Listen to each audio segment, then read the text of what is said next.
ندیم صاحب، اسرائیل اور پاکستان کی جنگ کے کیا امکانات ہیں؟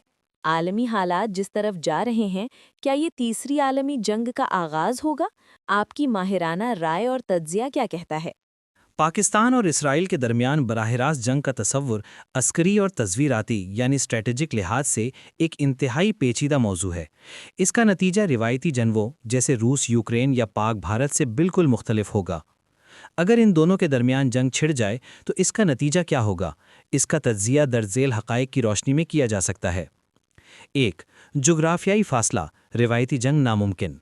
پاکستان اور اسرائیل کے درمیان تقریباً 3000 کلومیٹر کا فاصلہ ہے اور ان کے درمیان ایران، عراق، اردن اور سعودی عرب جیسے ممالک واقع ہیں۔ نتیجہ، دونوں ممالک کی افواج، ٹینک، توپ خانہ اور پیدل فوج کبھی بھی ایک دوسرے کے آمنے سامنے نہیں آ سکتیں، اس لیے زمین پر قبضہ کرنے والی جنگ ناممکن ہے۔ یہ جنگ صرف میزائلوں، ہوائی جہازوں، بحری بیڑوں اور سائبر ٹیکنالوجی تک محدود رہے گی۔ دو، میزائل اور فضائی جنگ، میزائل اور ایئر سٹرائکس۔ پاکستان اور اسرائیل کا فاصلہ بہت زیادہ ہے، اس لیے جنگ کا اصل دار و مدار لانگ رینج میزائلوں اور فضائی حملوں پر ہوگا۔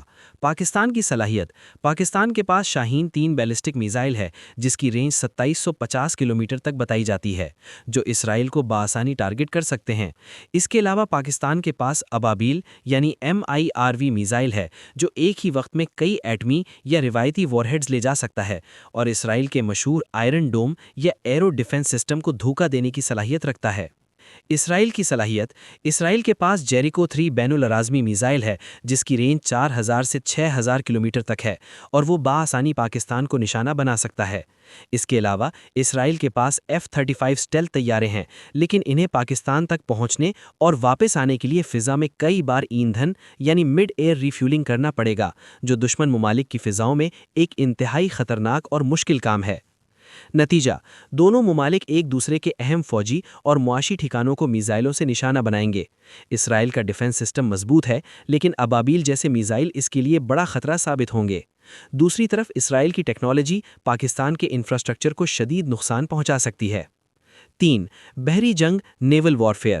بحیرہ عرب اور بحیرہ احمر یعنی ریڈ سی میں دونوں کی بحری افواج کا ٹکراؤ ہو سکتا ہے۔ پاکستان، پاک بحریہ سائز میں بڑی ہے اور بحیرہ عرب اس کا ہوم گراؤنڈ ہے۔ اسرائیلی بحریہ چھوٹی ہے، لیکن ان کے پاس ڈولفن کلاس آبدوزیں ہیں جو خاموشی سے سمندر کی گہرائی میں سفر کر سکتی ہیں اور میزائل فائر کر سکتی ہیں۔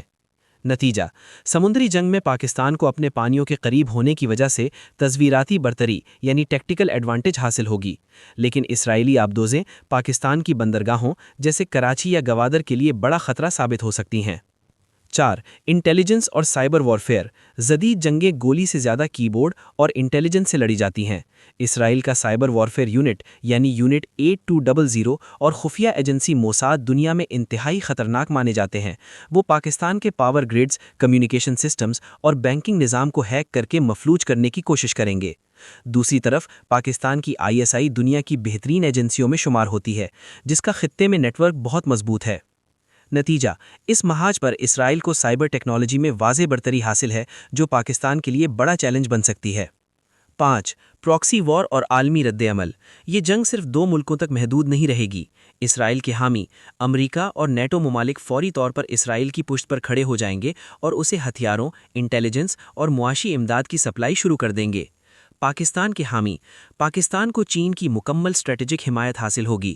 اس کے علاوہ ترکیہ اور سعودی عرب سے بھی پاکستان کو لاجسٹک، مالی اور فضائی حدود کی حمایت مل سکتی ہے۔ نتیجہ، یہ جنگ ایک عالمی یا کم از کم ایک بڑی علاقائی جنگ ورلڈ وار 3 کے منظرنامے میں تبدیل ہو جائے گی، جس میں عالمی معیشت تباہ ہو کر رہ جائے گی۔ 6، ایٹمی جنگ، دی الٹیمیٹ ایسکلیشن۔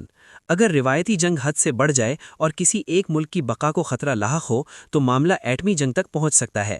دونوں ممالک ایٹمی طاقتیں ہیں اور ان کے پاس سیکنڈ سٹرائک یعنی حملہ ہونے کے بعد جوابی ایٹمی حملہ کرنے کی صلاحیت موجود ہے۔ نتیجہ، ملٹری سائنس میں اسے میڈ یعنی باہمی یقینی تباہی، میوچولی اشورڈ ڈسٹرکشن کہا جاتا ہے۔ اگر ایٹمی جنگ ہوئی تو دونوں ممالک تباہ ہو جائیں گے، کوئی فاتح نہیں ہوگا، لیکن اسرائیل کا نام و نشان صفحہ ہستی سے مٹ جائے گا، لیکن مسلمانوں کی بڑی تعداد اس جنگ میں محفوظ رہے گی۔ حتمی نتیجہ، اگر پاکستان اور اسرائیل کے درمیان جنگ ہوتی ہے تو کوئی بھی ملک دوسرے کو مکمل طور پر فتح نہیں کر سکتا، جغرافیائی فاصلے کی وجہ سے۔ یہ ایک شدید تباہ کن دور مار جنگ یعنی سٹینڈ آف وار ہوگی۔ اسرائیل اپنی ٹیکنالوجی، فضائیہ اور امریکی مدد سے پاکستان کے انفراسٹرکچر کو بھاری نقصان پہنچائے گا، جبکہ پاکستان اپنی وسیع میزائل فورس اور ایٹمی صلاحیت کی بدولت اسرائیل جیسے چھوٹے سے رقبے والے ملک میں ایسی تباہی پھیلا سکتا ہے جس سے اس کا وجود ہی خطرے میں پڑ جائے گا اور یہ ملک صفحہ ہستی سے مٹ جائے گا۔ انشاءاللہ فتح پاکستان ہی ہوگی۔